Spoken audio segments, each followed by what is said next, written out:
Greetings, my friend. Father Leo here. And again, our homily for the fourth Sunday of Easter.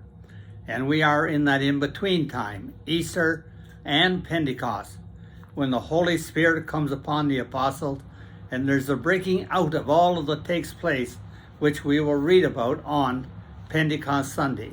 But here today, the fourth Sunday following Easter. And the big thing I want to talk about this morning is the word Christ. The word Christ. It's a word that's not very often used among us because we often use the word Jesus over and over again in our preaching, our teaching, our music, our reading. But the one word that's often missing is the word Christ. The word Christ. Now I want to tell you a story. The first begins with a well-known man who died this week here in the city. His wife, Velma, they weren't Catholics. I don't know what particular Protestant persuasion they belonged to, church, but husband and wife, Glenn and Velma. Now, Velma worked as a prayer ministry in a healing ministry with me many years ago. And Glenn, who died just recently, the thing that I noticed is in his obituary, there was the word faith. And then when people started to pay tribute to him, the one word that was spoken often was the word faith. And I was reminded of the story in the gospel where Jesus said, "Don't put your light under a bushel basket. Let it shine. Let it shine." And I would think that Glenn, I'm talking about Glenn because I was the one I knew the best, he certainly did not put his light under a bushel basket. His light shone, not only in his religious denomination, but in his family life, in his community, in his workplace, and on city council. People knew this man was a man of faith, and they attributed that to him. And it struck me to wonder. I wonder when I die and they write my obituary, will people say, well, the thing I most remember about Father Leo is his faith. I wonder what people will say in their eulogy. Will they comment on my faith? I wonder. If they don't, it means I've hid my faith under a bushel basket. In other words, I've kept it totally private. If, on the other hand, they remark on it, it means that I allowed my faith to radiate out and be a guiding light for people. So even all of you who might be listening to me today, you can ask yourself this question. Do you hide your faith under a bushel basket? In other words, keep it so quiet and so hidden that nobody knows about it? Or do you allow your faith to be manifested in your daily life so that people, when they write their obituary about you, will use the word faith? I think it's a pretty important question to be asked this morning. And so that moves us into that whole notion of the Christ. We will notice in our readings today, first reading from the Acts, the word Christ appears twice. Christ Jesus, he wrote.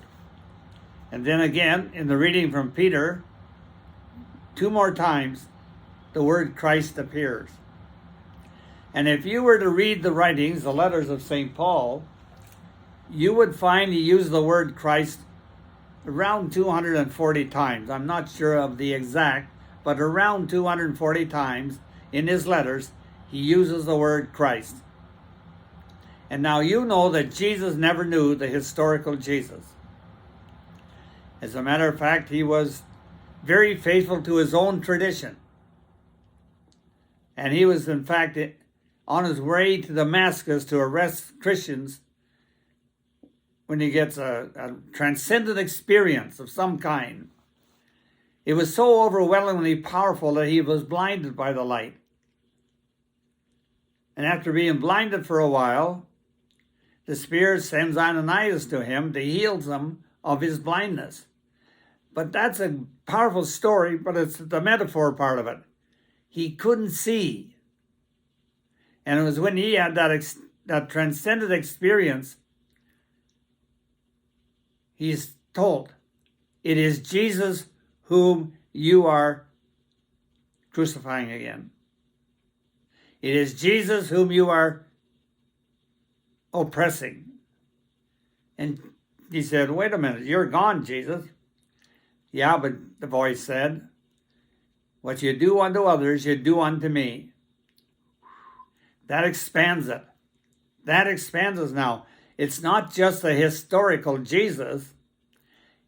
You do it unto me, others you do unto me. Others could be dozens, hundreds, thousands, millions. It's expanding. And that's what we call the Christ. And I think, first of all, by our overemphasizing Jesus, we have developed what I call religion tribes. Religious tribes. You got the Catholic tribe, you got the United Church tribe, the Presbyterian tribe, the Methodist tribe, tribes. And the point, what I want to point out is, they compete with one another. At times they ward upon one another. We see this even now in Ukraine. The Russian Orthodox, the Orthodox Christians, the Ukrainians are Christians, and here they are killing one another. That's tribalism.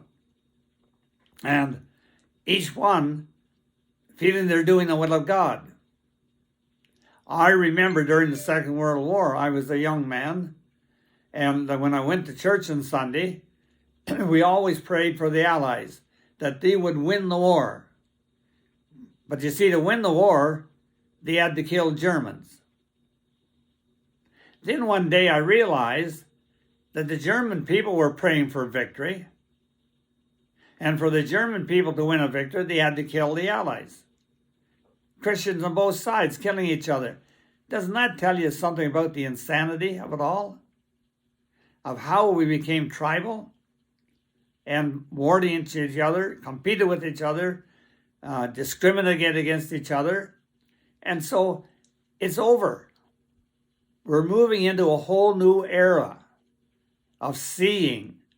And the Christ is the one who opens our eyes to see as Christ sees. We talk about the cosmic Christ. And the cosmic Christ is where Jesus came from, the historical Jesus, and at the ascension where he returned to where he came from. And so we have Jesus Christ. And Christ is not Jesus' last name. The word Christ points to the Big Bang, which happened 14 billion years ago, when the invisible God became visible. When the Spirit became one with matter. That Big Bang, which started the whole evolutionary process, activity of God moving into creation, and creation becoming the body of God. So when we use the word Christ, we're talking about that time of the Big Bang, when the invisible God became visible, when the Spirit became one with matter, and we name that oneness of God with matter the Christ. And Christ then is old as creation, 14 billion years. And when we read St. Paul, we get some idea of the ramifications, the consequences of seeing the Christ. I remember reading the story of the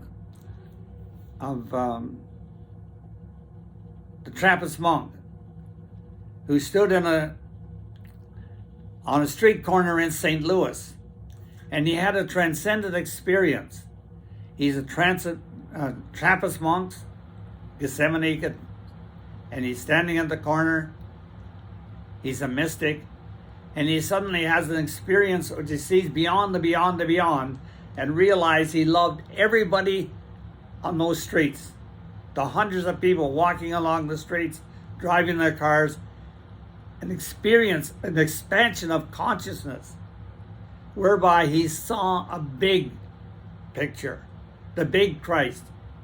And as a result of that, his life is completely transformed.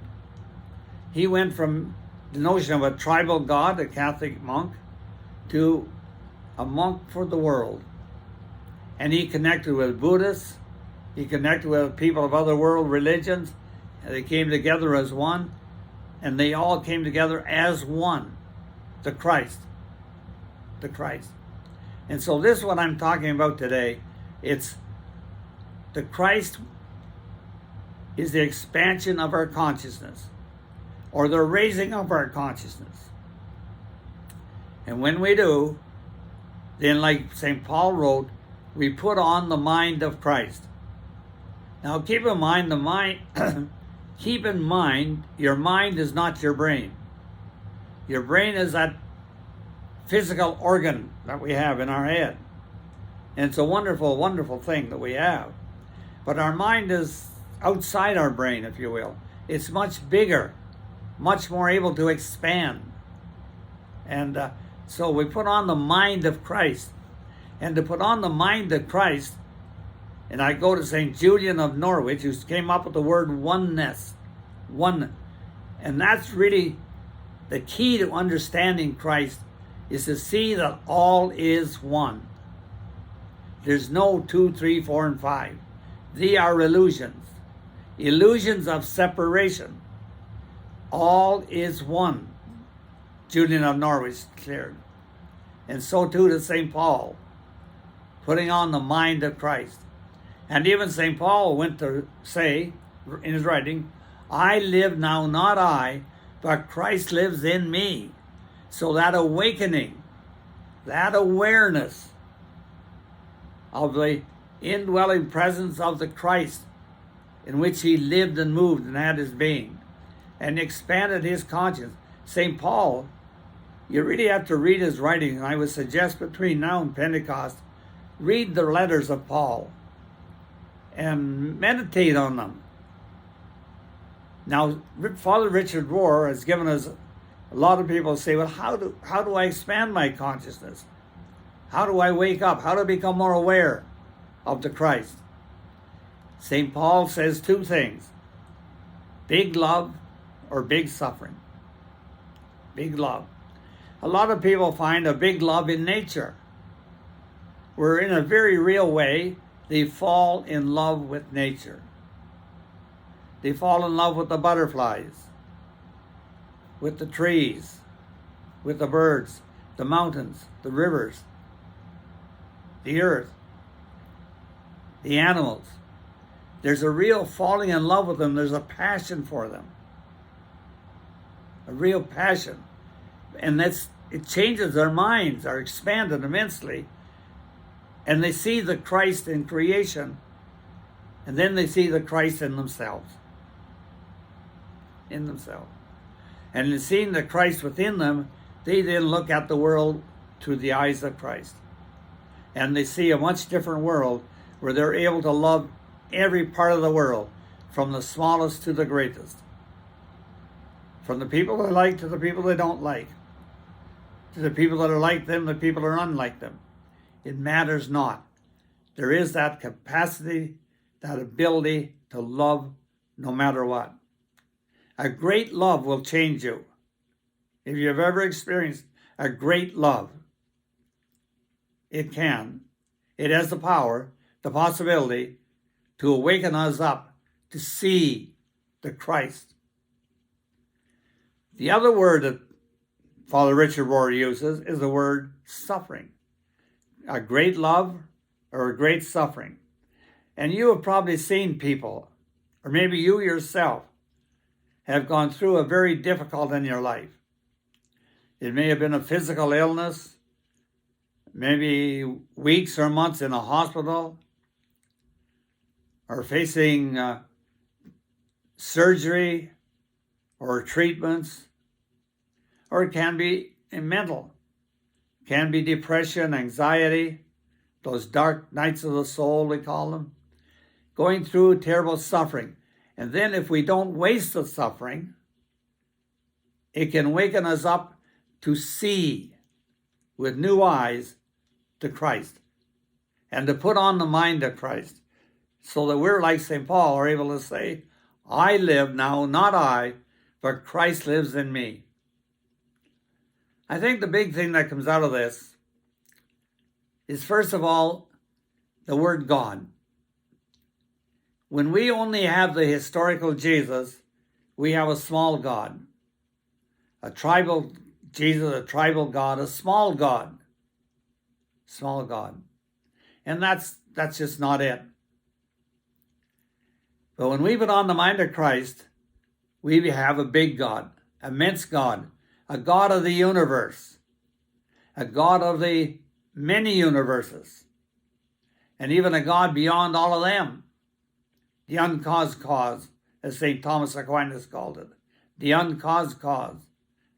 But the point is, it's one God of all people. There's the difference. You don't see people separate. There's no separation. And that's the big thing about putting on the mind of Christ. You only see one. All is one. And that's hard to believe if we don't put on the mind of Christ. If we put on the mind of Christ and see through the eyes of Christ, it's a natural. It's a natural. And that's why I say to you that a great love or a great suffering seems to be the key that unlocks the potential for us to be awakened, to have our consciousness expanded, to raise our consciousness so we see with new eyes what's been there all the time. And we see a big God, a God of all people, a God in whom all creation lives and moves and has its being. It radically changes our whole idea of God. It's a big God. It's not a tribal God any longer. And that's the other thing which comes out of putting on the mind of Christ. It's the end of tribalism. The one God of all, one God of all. And as St. Paul writes, all are one in all. It's all are one in. All are one. All are one. And then we start to see that. We see, well, tribal religion isn't it. So we've got to find a new way of worshiping God. And we're doing that, beginning that now on Sunday mornings at 11 o'clock at the St. Matthew's, the former United Church building on Ruby Street, where we are saying all are welcome. That word all is so critical. All are welcome. It doesn't matter what denomination you once belonged to, whether you ever belonged to any. We advertise this for the homeless. That's those people without a house, yes. But there are other homeless people. Homeless in the sense of they no longer have a spiritual home. It can be people who outgrew their church, or people who found their church inadequate, or their conscience was raised and they could no longer fit into a tribal church. So there's so many people without a spiritual home. So we're opening the doors and saying, come, let's blend together as one, people of God. People ask me, what do you call this new service, this new movement? And I call it People of God Church. People of God Church. It doesn't matter. This is something new, where we put on the mind of Christ, and our God is a big God, an immense God, much bigger than we could have imagined, but we can see and be awakened to. So it's that kind of a thing that we're offering on Sunday mornings at 11 o'clock at the old St. Matthew's Church on Ruby Street. And we simply put the word out, you're welcome. You're welcome. Anybody who wants to come. But the big thing we're doing is we're putting on the mind of Christ. And without putting on the mind of Christ, our denominational religion is limited to a small historical Jesus, to a small God, to tribalism. When we put on the mind of Christ, we outgrow all of that. And now we see with new eyes, and what we see is beautiful and glorious. And our whole notion, idea of God and worshiping God is completely energized with a whole new energy, a whole new joy, a whole new sense of together as one. We always pray for one, but here's a chance to come and actually experience oneness. God bless.